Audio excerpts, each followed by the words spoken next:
2025 May 17 Siraj editorial. രാഷ്ട്രപതിയുടെ ചോദ്യങ്ങൾ.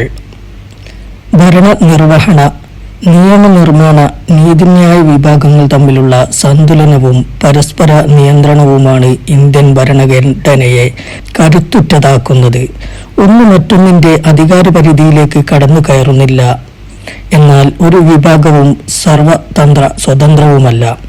നിയമനിർമ്മാണ സഭ പാസാക്കുന്ന നിയമം ഭരണഘടനാനുസൃതമായിരിക്കുകയോ രാജ്യത്തെ നയിക്കുന്ന അടിസ്ഥാന മൂല്യങ്ങളിലേക്ക് ഘടകവിരുദ്ധമാകുകയോ ചെയ്യുമ്പോൾ ജുഡീഷ്യറിക്ക് അത് പരിശോധനയ്ക്ക് വിധേയമാക്കാൻ സാധിക്കും. ഭരണഘടനാപരമല്ലെന്ന് ബോധ്യപ്പെട്ടാൽ ഭാഗികമായോ പൂർണ്ണമായോ അസാധുവാക്കാനും സാധിക്കും. ഏതെങ്കിലും നിയമം മൗലികാവകാശങ്ങളെ ലംഘിക്കുന്നുവെന്ന് തോന്നിയാൽ ആർട്ടിക്കിൾ 13 പ്രകാരമോ ആർട്ടിക്കിൾ 32 പ്രകാരമോ ജുഡീഷ്യൽ പരിശോധന ആവശ്യപ്പെടാൻ സാധിക്കും. ഈ സന്തുലനത്തിലേക്ക് കടന്നുകയറുന്നുവെന്ന് വ്യാഖ്യാനിക്കാവുന്ന നീക്കമാണ് രാഷ്ട്രപതി ദ്രൗപദി മുർമു കഴിഞ്ഞ ദിവസം നടത്തിയിരിക്കുന്നത്. നിയമസഭകൾ പാസാക്കുന്ന ബില്ലുകളിൽ തീരുമാനമെടുക്കുന്നതിന് രാഷ്ട്രപതിക്കും ഗവർണർമാർക്കും സമയപരിധി നിശ്ചയിച്ച് സുപ്രീം കോടതി 2-അംഗ ബെഞ്ച് പുറപ്പെടുവിച്ച ഉത്തരവിൽ ചോദ്യങ്ങൾ ഉന്നയിച്ചിരിക്കുകയാണ് രാഷ്ട്രപതി. ജസ്റ്റിസുമാരായ KB പർദിവാല, R മഹാദേവൻ എന്നിവരടങ്ങിയ സുപ്രീം കോടതി ബെഞ്ചാണ് നിർണായകമായ ആ വിധി പ്രസ്താവം നടത്തിയത്.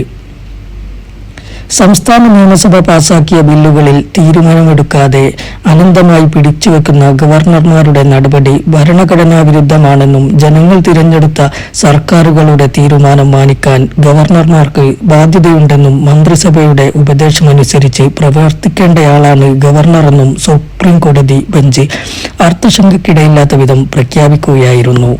ഗവർണർമാർക്ക് മാത്രമല്ല, രാഷ്ട്രപതിക്കും വീറ്റോ അധികാരമില്ലെന്ന് അസന്നിഗ്ധമായി പ്രഖ്യാപിക്കുകയാണ് കോടതി ചെയ്തത്. നിയമനിർമ്മാണ സഭകളുടെ മുകളിൽ സൂപ്പർ പവറായി ആരും ഉണ്ടാകേണ്ടതില്ലെന്ന് തന്നെയാണ് നിലപാട്. രാഷ്ട്രപതിയുടെ അംഗീകാരത്തിനായി ഗവർണർ മാറ്റിവെക്കുന്ന ബില്ലുകളിൽ 3 മാസത്തിനുള്ളിൽ തീരുമാനമെടുക്കണമെന്നാണ് ബെഞ്ച് വിധിച്ചത്.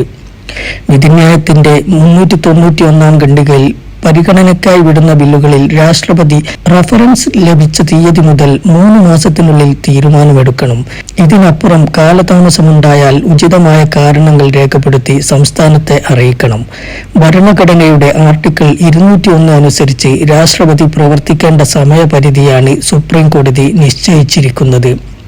സമയപരിധിക്കുള്ളിൽ രാഷ്ട്രപതി ഒരു നടപടിയും സ്വീകരിച്ചില്ലെങ്കിൽ അതിനെതിരെ സംസ്ഥാനങ്ങൾക്ക് ഹർജിയുമായി വരാമെന്നും ഉത്തരവിൽ വ്യക്തമാക്കിയിരുന്നു. ഈ വിധിയുമായി ബന്ധപ്പെട്ട് 14 വിഷയങ്ങളിൽ വ്യക്തത തേടിയാണ് രാഷ്ട്രപതി ദ്രൗപദി മുർമു ഇപ്പോൾ സുപ്രീം കോടതിയെ സമീപിച്ചിരിക്കുന്നത്. ഭരണഘടനയുടെ 200-201 വകുപ്പുകൾ പ്രകാരം നിയമസഭകൾ പാസാക്കുന്ന ബില്ലുകളിൽ തീരുമാനമെടുക്കാൻ സമയപരിധിയില്ലെന്ന് സുപ്രീം കോടതിക്ക് കൈമാറിയ റഫറൻസിൽ രാഷ്ട്രപതി ദ്രൗപദി മുർമു ചൂണ്ടിക്കാട്ടിയിട്ടുണ്ട്. രാജ്യത്തിന്റെ അഖണ്ഡത, സുരക്ഷ, ഫെഡറലിസം, നിയമങ്ങളുടെ ഏകീകരണം തുടങ്ങിയ ബഹുമുഖ ഘടകങ്ങൾ കണക്കിലെടുത്താണ് രാഷ്ട്രപതിയും ഗവർണർമാരും വിവേചന അധികാരം ഉപയോഗിക്കുന്നതെന്നും ഭരണഘടനയുടെ 143(1) വകുപ്പ് പ്രകാരം താൻ ഇക്കാര്യത്തിൽ വ്യക്തത തേടുന്നതെന്നും രാഷ്ട്രപതി സുപ്രീം കോടതിക്ക് കൈമാറിയ റഫറൻസിൽ അവകാശപ്പെടുന്നു.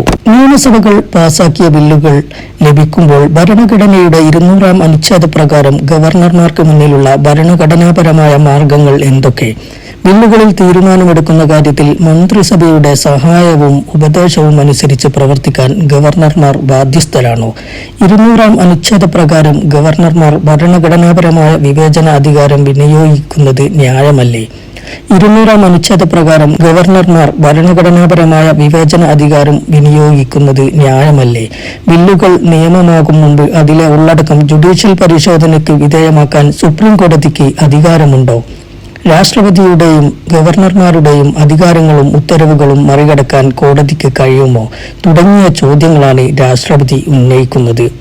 ഈ റഫറൻസ് മുന്നോട്ട് വയ്ക്കാൻ രാഷ്ട്രപതിക്ക് തീർച്ചയായും അവകാശവും അധികാരവുമുണ്ട്. അങ്ങനെ ചെയ്യുന്നത് തെറ്റാണെന്ന് ആർക്കും പറയാനാകില്ല. ഇവിടെ പ്രശ്നം ഔചിത്യത്തിൻ്റെതാണ്. ഭരിക്കുന്നവരുടെ താൽപര്യത്തിന് രാഷ്ട്രപതി ഇങ്ങനെ കീഴ്പ്പെടണമായിരുന്നോ? BJP ഇതര സംസ്ഥാനങ്ങളിൽ ഗവർണർമാർ നടത്തുന്ന കുത്തിത്തിരിപ്പുകൾ അവസാനിപ്പിക്കാനും ഫെഡറൽ ജനാധിപത്യക്രമം സംരക്ഷിക്കാനുമാണ് കോടതി ശ്രമിച്ചത്. നിയമനിർമ്മാണ സഭയുടെ അധികാരത്തിലേക്ക് ഈ വിധി മറികടക്കാൻ ഇത്തരമൊരു നീക്കം രാഷ്ട്രപതി നടത്തുന്നത് എന്തിനാണ്? അതിലെന്ത് ഉത്തമ താൽപര്യമാണുള്ളത്? രണ്ടംഗ ബെഞ്ചിന് മുന്നിൽ പുനഃപരിശോധനാ ഹർജിയുമായി പോകുന്നത് ഒഴിവാക്കാനും വിശാല ബെഞ്ചിലേക്ക് കാര്യങ്ങൾ എത്തിക്കാനുമുള്ള തന്ത്രമാണ് രാഷ്ട്രപതിയിലൂടെ നടപ്പാക്കുന്നത്.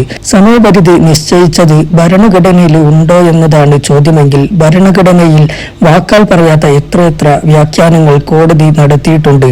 അവയൊക്കെ പാലിക്കപ്പെടുന്ന ചട്ടങ്ങളായി മാറിയിട്ടില്ലേ എന്നതാണ് മറുചോദ്യം. ഭരണഘടനയുടെ അടിസ്ഥാന ഘടന എന്ന ആശയം എഴുതിവെച്ചതിൽ കാണില്ല. എന്നിട്ടും നിരവധി കേസുകളിൽ ഈ ആശയം ഉയർന്നു വന്നു. ഭരണഘടന നിശബ്ദത പാലിച്ച നിരവധി മൂല്യങ്ങൾക്ക് ശബ്ദം നൽകാൻ കോടതിയുടെ ഇടപെടലുകൾക്ക് സാധിച്ചിട്ടുണ്ട്.